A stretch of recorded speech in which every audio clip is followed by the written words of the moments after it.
Sa mga ngirit kan mga kaakian na ini sa Daraga Albay, masasabing nagtrayumpo ang obheto kan Sunwest Care Foundation Incorporated o SCFI na makapaugmangon niya nakapaskuhan. Para kay Nanay Nina daing katumbas ang kaugmahan na sa iyang namatean kan mahiling na maugmang nakikawat asin nagpartisiparaan sa iyang aki sa piglatag na sorpresa kan SCFI. Istorya niya, daing na siyang katuwang sa buhay makalihis na mamaaram sa kinaabanaan sa iyang esposo. Kaya sa paglalabanan niya na sa napigbubuhay an sa iyang duwang aki. Gusto niya mandaang itao sa mga ini ang mga bagay na nakakapaugma sa mga aki, siring kan mga kawatan, alagad na mumugtaksa na sa indang pagkakanaan sa iyang nadalihensya sa paglalabada.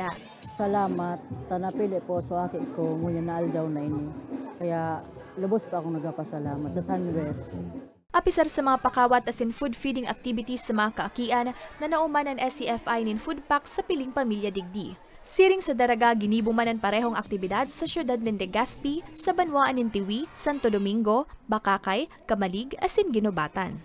Dakulaon pong salamat po para sa muya kasi po kami po sa pobrima na indigenous people po baga.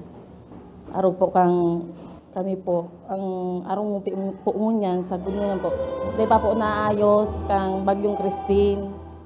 Nakulaan ako pasalamat po. Natawan ako kay hindi mo napili man ako dito sa Sunwest. Kasi kaluya-luyan. Kaguyan sa ako nakakuha kayo na yun. Para kay punong barangay Ernesto Cuya kan barangay Bernardo Tiwi Albay, asin punong barangay Pablo Solano kan barangay Tumpa Kamalig Albay, dakulaon na bagay ang pigdarang sorpresa kan SCFI sa saindang konstituyentes bagay na daiman ninda malilingawan.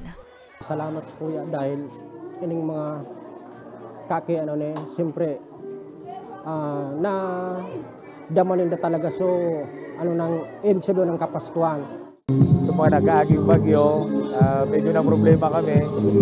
So kahit pa paano, natawan po sinda alin kay stress, na matawan kay konting regalo. Ang nasabing aktibidad taon-taon daang pigkukonduser kan SCFI bilang paghiras ng biyaya asing pagtaoning kaugmahan urong na sa mga kapos sa buhay nindang kababayan. Sana po mapatuwa na nakapagbigay po kami ng ligaya tuwa doon sa mga nabigyan po natin, especially doon sa mga kabataan na nabigyan po natin ng mga laruan for this year. And sana po makatulong yung simpleng handog namin doon sa mga pamilya na nabigyan din po natin ng grocery for this year po. Total na 1,700 na kaakian edad 7 sundo 9 anyos asin 400 na pamilya ang naging benepisyaryo kan Tulong Aldaw na gift and grocery giving activity kan SCFI na nagpuon kan nagtalikod na Sabado. Para sa mga baretang tatak Bicol, Mabel Etchegoyen.